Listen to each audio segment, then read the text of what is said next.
તો કેમ છો ધોરણ 9ના વિદ્યાર્થીઓ? શું કરો? વિડીયો જુઓ છો આપણા? ન જોતા હોવ તો જુઓ, કારણ કે એક્ઝામ નજીક આવી રહી છે, આવશે જ એક્ઝામ, અને જોતા જ હશો કારણ કે આપણા ઘણા બધા ચેપ્ટર ચાલી ગયા છે. આજનું આપણું ચેપ્ટર 15 વિષય સામાજિક જ્ઞાન ચેપ્ટરનું નામ છે જળ પરિવહન, જેમાં આપણે પાર્ટ 1 જોઈ ગયા. આ છે આપણું પાર્ટ 2 એટલે કે બીજું વિડીયો ચેપ્ટર 15નું. અને પાર્ટ 1ની અંદર આપણે જળ પરિવહનનો અર્થ અને નદીઓ વિશે માહિતી મેળવી કે કઈ રીતે અને ક્યાંથી નદીઓ નીકળે છે, હિમાલયની નદીઓ અને દ્વીપકલ્પીય નદીઓ, અને એના વિશે આપણે જોયું કે એક કઈ રીતે પોતાના જળ વિભાજક બને છે અને ક્યાંથી ક્યાં નીકળી કયા સમુદ્રને મળે છે, અને જે જગ્યાએ સમુદ્રને મળે છે એને શું કહેવાય છે તો ડેલ્ટા. તો આ રીતે આપણે નકશાની અંદર પણ ઘણી સારી રીતે એની સમજ મેળવી છે. તો હવે આપણે શરૂઆત કરીએ. ફરી પાછું વિડીયો બીજું, જેની અંદર આપણે જોવાનું છે જળ પરિવહનની ગોઠવણી, કે કઈ રીતે આ જળ પરિવહન એટલે કે નદીઓ જે અલગ અલગ દિશાઓમાંથી નીકળે છે અને એક મોટું નદી બેસિન બનાવે છે, તો એની વાત કરીએ આપણે. તો આ બધી નદીઓ છે જે મુખ્ય નદી અને તેની શાખાઓની ગોઠવણી કઈ રીતે થયેલી છે. મુખ્ય નદી એટલે કોઈ એક, અને એની શાખાઓ અલગ અલગ જે એને ભરે છે તે એની ગોઠવણી કઈ રીતે થયેલી છે, તો એની આપણે વાત કરીએ. તો નંબર 1 આ તમારે લખવાનું છે જળ પરિવહનની ગોઠવણીમાં. નંબર 1 વૃક્ષ આકાર ગોઠવણી. વૃક્ષ આકારની, કઈ આકારની? વૃક્ષ આકારની ગોઠવણી. તો પહાડો જંગલોમાંથી અલગ અલગ નદીઓ નીકળે છે અને સમુદ્ર સુધી પહોંચતા એ એક નદી બની જાય છે, તો એ વૃક્ષ આકારની નદી કહેવાય છે. જેમ કે તમને જુઓ, અત્યારે હું તમને આમાં દોડીને બતાવું છું એટલે તમને ખ્યાલ આવી જશે. સમજો કે આ તરફથી એક નદી નીકળી, અહીંયાથી એક નદી નીકળી, અહીંયાથી એક નદી આવે છે, અહીંયાથી આ એક નદી આવે છે, આ રીતે એક નદી આવે છે, અને એમ બધી નદીઓ ભેગી મળીને આ રીતે એક મુખ્ય નદી બને છે. વૃક્ષ આકારની થઈ, અલગ અલગ ડાળીઓ, હે ને? પછી આ રીતે અહીંયા સમુદ્રમાં મળી જાય છે. થયું ને વૃક્ષ આકારની? તો આ વૃક્ષ આકારની કહેવાય છે, એટલે કે અલગ અલગ નદીઓ નીકળે છે અને પછી એક મુખ્ય નદી બની જાય છે, તો એને વૃક્ષ આકારની પ્રણાલી કહેવામાં આવે છે. નંબર 2 જાળી આકાર પ્રણાલી. તો પર્વતીય પ્રદેશમાંથી ઝરણા પહાડી ઢોળાવોને કારણે એકબીજાને મળે છે ત્યારે તેની રૂપરચના જાળી આકારની બને છે. જેમ કે હિમાલયના ઢોળાવા પરથી નીકળતા અનેક ઝરણા. હવે જાળી આકારની એટલે કે જાળી એટલે તમને ખબર જ છે જાળી કેવી હોય. તો પહાડોમાંથી નીકળે, પહાડોમાંથી નીકળતી હોય એ કરે એમ કરીને આ રીતે જાળી આકારની, અને પછી એક મુખ્ય નદી બની જાય અને સમુદ્રમાં આ રીતે ભરી જાય. તો આ જાળી આકારની પ્રણાલી કહેવાય છે. નંબર 3 આયાતકારી પ્રણાલી. કઈ? આયાતકાર પ્રણાલી. તો મુખ્ય નદી અને શાખા નદીઓ, કે એની સાથે જે મળેલી છે તે નદીઓ એકબીજાને કાટખૂણે મળતી હોય તો આ નદી રૂપરચનાને આયાતકાર રચના કહે છે. અને આ મોટે ભાગે ફાટ ખીણમાંથી વહેતી નદીઓ આ પ્રકારની રૂપરચના ધરાવે છે, એટલે કે ખીણોમાંથી, બે પહાડો વચ્ચેની જે ખીણોમાંથી જે નદી વહેતી હોય અને જે કાટખૂણે એકબીજાને મળતી હોય તો એને આયાતકારી પ્રણાલી કહેવામાં આવે છે. નંબર 4 કેન્દ્ર ત્યાગી પર્વતાકાર પ્રણાલી. કેન્દ્ર ત્યાગી અથવા પર્વતાકાર પ્રણાલી. તો આ કેવી પ્રણાલી છે, એટલે કે આ નદીઓ કેવી છે? તો પર્વતીય વિસ્તારમાંથી એક પર્વતની ચારે બાજુથી ઝરણા નીકળી ચારે બાજુ નદી રૂપરચના બનાવતા હોય તેને પર્વત આકાર નદી તરીકે ઓળખવામાં આવે છે. હવે આ કઈ રીતે? તો જે પર્વતો વિસ્તાર છે, ડુંગરાળ વિસ્તાર, અને એક પર્વતની ચારે બાજુથી ઝરણા નીકળે, ચારે બાજુથી, બધી જ બાજુથી એવું સમજો, અને એ અલગ અલગ નદીઓની રચના કરે તો એને કેન્દ્ર ત્યાગી એટલે કે પર્વત આકાર પ્રણાલી તરીકે ઓળખવામાં આવે છે. અને આ નદીઓ આપણે સૌરાષ્ટ્રની અંદર જોવા મળે છે. ક્યાં જોવા મળે છે? સૌરાષ્ટ્રની અંદર આ નદીઓ જોવા મળે છે.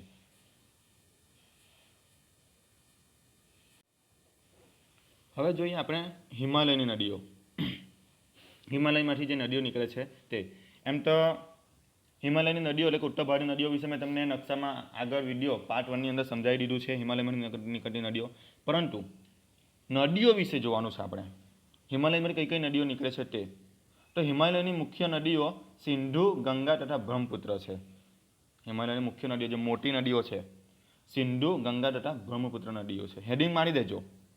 નંબર 1 હિમાલયની નદીઓ. કારણ કે નંબર 2 આપણે દ્વીપકલ્પીય નદી વિશે જોઈશું ને. તો નંબર 1 હિમાલયની નદીઓ. આ વિડીયોની અંદર આપણે આ 3 નદીઓ વિશે વધારે માહિતી મેળવવાની છે, સિંધુ, ગંગા અને બ્રહ્મપુત્ર. અને આ 3 નદીઓ ખૂબ જ લાંબી છે. તેમજ આ નદીઓ સાથે અન્ય ઘણી બધી શાખાઓ પણ મળે છે, એટલે કે બીજી નાની મોટી નદીઓ મળે છે, મેં તમને પાર્ટ 1 ની અંદર જણાવ્યું છે. અને કોઈ એક મોટી નદી તથા તેની શાખાઓ નદીઓ એકબીજાને મળે ત્યારે જે સ્વરૂપ રચાય છે તેને જળ પરિવાહ પ્રણાલી કહેવામાં આવે છે.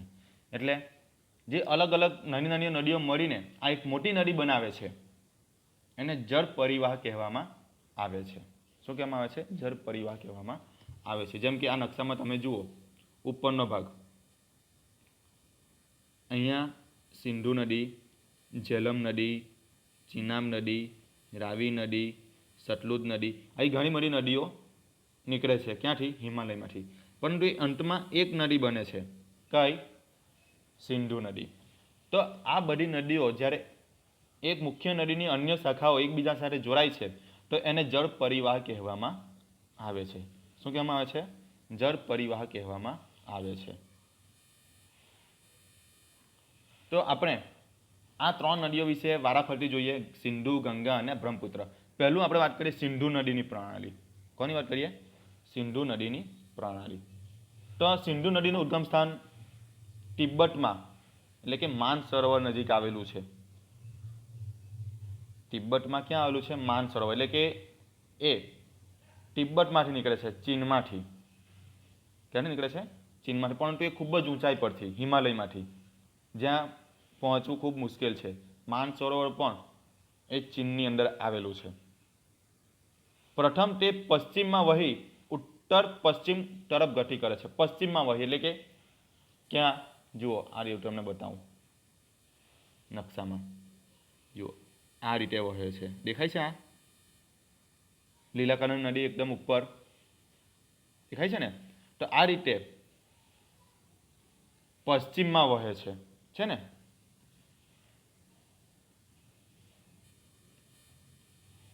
તો પ્રથમ તે પશ્ચિમમાં વહે છે અને પછી ઉત્તર તરફ ગતિ કરે છે. ઉત્તર એટલે કે ઉપર જાય છે. જુઓ આ રીતે ઉપર જાય છે ને, કે પશ્ચિમ તરફ ગતિ કરી ઉત્તર પશ્ચિમ જાય છે. એટલે ફરી પાછું એ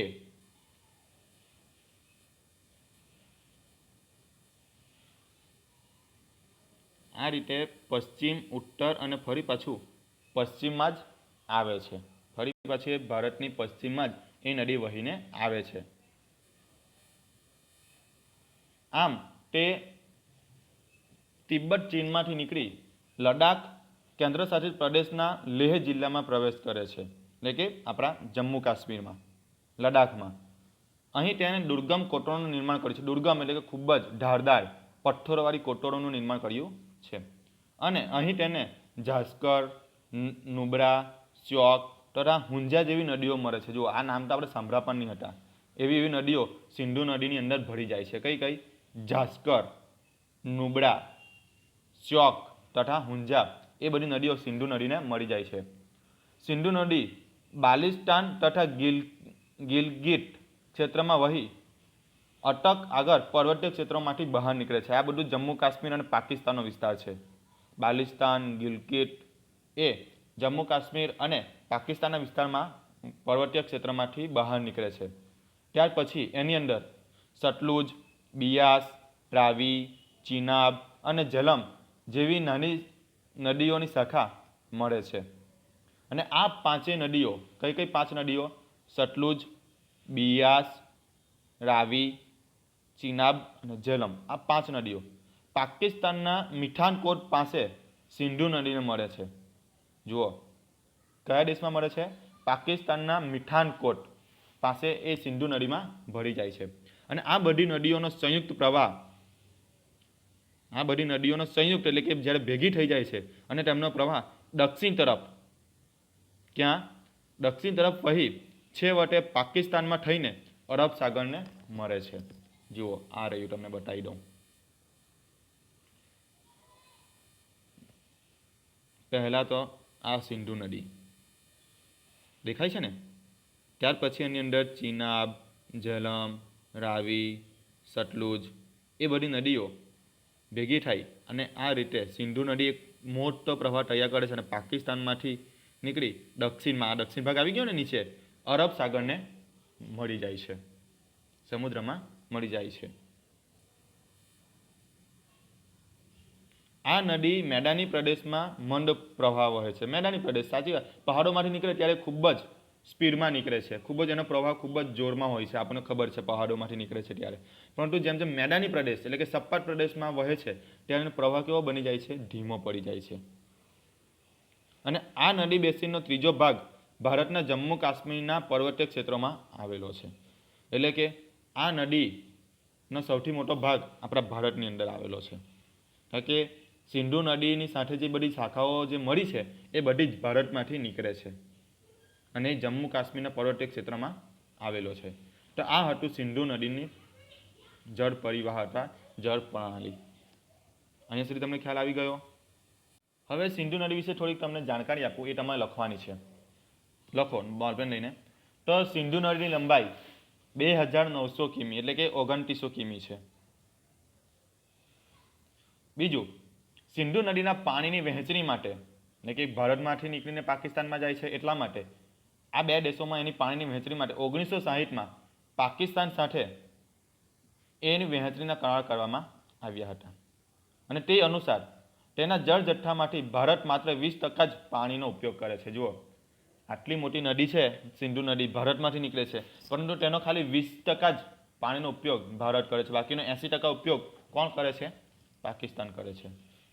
સતલુજ, રાવી, બિયાસ એ જળનો ઉપયોગ પંજાબ, હરિયાણા અને રાજસ્થાનના દક્ષિણ પશ્ચિમ ક્ષેત્રોમાં સિંચાઈ માટે શક્ય બની છે. જુઓ, આ જે નદીઓ છે સતલુજ, રાવી, બિયાસ એ જળનો ઉપયોગ પંજાબ, હરિયાણા અને રાજસ્થાનમાં સિંચાઈ માટે એટલે કે એની પર ડેમ બનાવીને, નહેરો કાઢીને રાજસ્થાન જેવા રણ પ્રદેશમાં એનું પાણી મોકલવામાં આવ્યું છે. હવે આપણે આગળ વધીએ. સિંધુ નદીની પ્રણાલી વિશે અહીંયા આગળ પૂરું થાય છે. હવે નંબર 2 હેડિંગ મારો, ગંગા નદીની પ્રણાલી. હિમાલયની નદીઓમાં આપણે જોયું સિંધુ નદીની પ્રણાલી. હવે બીજું જોવાનું છે ગંગા નદી. આપણે 3 નદીઓ વિશે જોવાનું છે, મેં તમને આગળ જ કીધું, સિંધુ, ગંગા અને બ્રહ્મપુત્ર. સિંધુ નદી વિશે જોઈ ગયા. હવે ગંગા નદી વિશે માહિતી મેળવીએ. તો હિમાલયની ગંગોત્રીની હિમ નદીમાંથી નીકળેલ ભગીરથી અને અલકનંદા દેવપ્રયાગમાં એટલે કે ઉત્તરાખંડ પરસ્પર મળે છે. જુઓ, આ હિમાલયની અંદર ઘણી બધી નાની નાની શાખાઓ છે ગંગા નદીની, જેમ કે ગંગોત્રી એ હિમ નદીમાંથી, હિમ નદી કે પર્વત બરફની નદીઓ, એમાંથી નીકળેલ કઈ ભગીરથી, જેને ગંગા નદી પણ કહેવામાં આવે છે. ગંગા નદીનું બીજું નામ ભગીરથી છે. ભગીરથી અને અલકનંદા જે ઉત્તરાખંડમાં આવેલું છે, દેવપ્રયાગ, તો ઉત્તરાખંડના પરસ્પર એકબીજાને મળે છે આ બધી નદીઓ. પહાડી પ્રદેશો છોડી ગંગા હરિદ્વાર આગળથી મેદાની પ્રદેશમાં પ્રવેશે છે. એટલે કે પહાડી પ્રદેશ છોડી એટલે કે હિમાલયના અલગ અલગ પહાડોમાંથી નીકળી ઉત્તરાખંડ કરી એ બધા પ્રદેશો, પહાડો પ્રદેશ છોડીને અંતે મેદાની પ્રદેશમાં પ્રવેશ કરે છે. મેદાન એટલે કે મેદાન પ્રદેશ જ્યાં પર્વતીયો નથી, જેમ કે ઉત્તર પ્રદેશ, બિહાર, એ રીતે મેદાની પ્રદેશમાં પ્રવેશ કરે છે. હિમાલયમાંથી આવતી અનેક નદીઓ, હિમાલયમાંથી ઘણી બધી નદીઓ નીકળે છે અને એ બધી નદીઓ ગંગા નદીને મળે છે. જેમાં આપણે મુખ્ય નદીઓની વાત કરીએ એટલે કે જે હિમાલયની અંદર જે આપણે ગંગા નદીની અંદર જે નદીઓ મળે છે, તો કઈ નદીઓ મળે છે? તો યમુના, લખી લેજો, હિમાલયને મળતી નદીઓ, ગંગાને મળતી નદીઓ. હિમાલયમાંથી જે નદીઓ નીકળે છે અને ગંગા નદીને મળે છે, એટલે કે એનો જળ પરિવાહ જે વધે છે ગંગા નદીનો, એ કઈ નદીના કારણે વધે છે એનો જળ પરિવાહ? તો યમુના, ઘાઘરા, ગંડક તથા કોસી, આ બધી નદીઓ ગંગા નદીને મળે છે. એવું કહેવાય છે કે કોસી નદી બિહાર માટે એક શાપરૂપ છે, કારણ કે એની અંદર દર વર્ષે ખૂબ જ પૂર આવે છે અને ઘણું બધું નુકસાન થાય છે. હિમાલયના યમનોત્રીમાંથી યમુના નદી નીકળે છે. જુઓ, જે રીતે ગંગોત્રીમાંથી ગંગા નદી નીકળે છે તે રીતે હિમાલયના યમનોત્રીમાંથી યમુના નદી નીકળે છે. અને આ નદી ગંગાની જમણી બાજુ વહીને અલ્હાબાદ પાસે ગંગામાં ભળી જાય છે. યમુના નદી જમણી બાજુ નીકળીને કોને મળે છે? ગંગા નદીને. કયા સ્થળે? તો અલ્હાબાદ પાસે એ ગંગા નદીમાં ભેગી થઈ જાય છે. ત્યાર પછી ઘાઘરા, ગંડક તથા કોસી એ નેપાળમાંથી નીકળે છે. કયા દેશમાંથી નીકળે છે? નેપાળમાંથી. આ બધું લખજો. કોસી નદી ક્યાંથી નીકળે છે? તો નેપાળમાંથી. અને તેના કારણે ઉત્તરના મેદાની પ્રદેશોમાં દર વર્ષે પૂરનો પ્રકોપ જોવા મળે છે. જોવા મેં તમને આગળ જ કીધું છે ને કોસી નદી વિશે, કે બિહારમાં ખૂબ મોટું પૂર આવે છે. તો આ નદીઓના કારણે ઉત્તરના રાજ્યમાં, એટલે કે ઉત્તર પ્રદેશ, બિહાર, એની અંદર દર વર્ષે ખૂબ જ પૂર જોવા મળે છે. કેટલાક વિસ્તારોમાં તો ભારે જાનમાલની હાનિ પણ થાય છે. મેં તમને આગળ કીધું એ જ આવ્યું છે ને. ઘણા બધા વિસ્તારોમાં તો જાનમાલની ખૂબ જ હાનિ થાય છે એ પૂરના કારણે. તેમ છતાં આ નદીઓએ રચેલા ફળદ્રુપ મેદાનોમાંથી ભારત કૃષિ ક્ષેત્રે ખૂબ જ સમૃદ્ધિ ધરાવે છે. જુઓ, આ નદીઓના કારણે મેદાની પ્રદેશ ખૂબ જ ફળદ્રુપ છે આપણા ભારતના, ઉત્તર ભારતના. આ મેદાની પ્રદેશ વિશે આપણે જોયું કયા પાઠમાં? ચેપ્ટર 13માં, ભારતના ભૂપૃષ્ઠમાં. જોયું ને, બધી નદીઓના કારણે, કાંપના કારણે જે મેદાની પ્રદેશ બને છે તે. નહીં જોયું હોય તો તમે ફરી પાછો વિડીયો જુઓ, ચેપ્ટર 13. એમાં મેં તમને ખૂબ જ વિસ્તારથી સમજાવ્યું છે. તો ફળદ્રુપ મેદાનો રચાયા છે જે ભારતની કૃષિ ક્ષેત્ર માટે ખૂબ જ સમૃદ્ધ થયા છે. તો આ હતું ગંગા નદીની વાત કરી. પરંતુ ગંગા નદીની અંદર બીજી નદીઓ પણ મળે છે. કઈ? દ્વીપકલ્પીય નદીઓ. આપણે જોયું ને આગળના વિડીયોમાં, દ્વીપકલ્પીય નદીઓ જે બંગાળની ખાડીમાં વહે છે, પરંતુ અમુક દ્વીપકલ્પીય નદીઓ ગંગાને પણ મળે છે.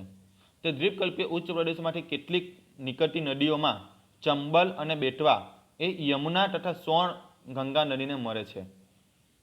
જુઓ, શું કહેવા માંગે છે? દ્વીપકલ્પમાંથી નીકળતી નદી એટલે કે ચંબલ અને બેટવા નદી એ યમુના નદીને મળે છે. અને યમુના નદી કોને મળે છે? ગંગા નદીને. તો ગંગા નદીનો જળ પરિવાહ કેટલો મોટો થયો? અને આ નદીઓ અર્ધ શુષ્ક ક્ષેત્રોમાંથી નીકળે છે. અર્ધ શુષ્ક એટલે કે થોડોક અડધો સુકાયેલો, મોસમી નદીઓ પહાડોમાંથી નીકળે છે ને, એટલા માટે અર્ધ શુષ્ક કહેવાય એને. એટલે કે એની અંદર પાણીનો પ્રવાહ કેવો હોય છે? ઓછો હોય છે. તેમજ તેની લંબાઈ પણ કેવી હોય છે? ઓછી હોય છે. કારણ કે મધ્યપ્રદેશમાંથી નીકળે છે અને ઉત્તર પ્રદેશમાં જઈને યમુના નદીને મળી જાય છે. અને યમુના નદી અંતે કોને મળે છે? ગંગા નદીને. એટલે કે આ દ્વીપકલ્પીય ઉચ્ચ પ્રદેશની નદીઓનો લંબાઈ ખૂબ જ ઓછી હોય છે. અને તેમનો જળ જથ્થો પણ મળે, એટલે કે તેમની અંદર પાણી પણ કેવું હોય છે? ઓછું હોય છે, જળ જથ્થો. કારણ કે પહાડોમાંથી નીકળે છે ને.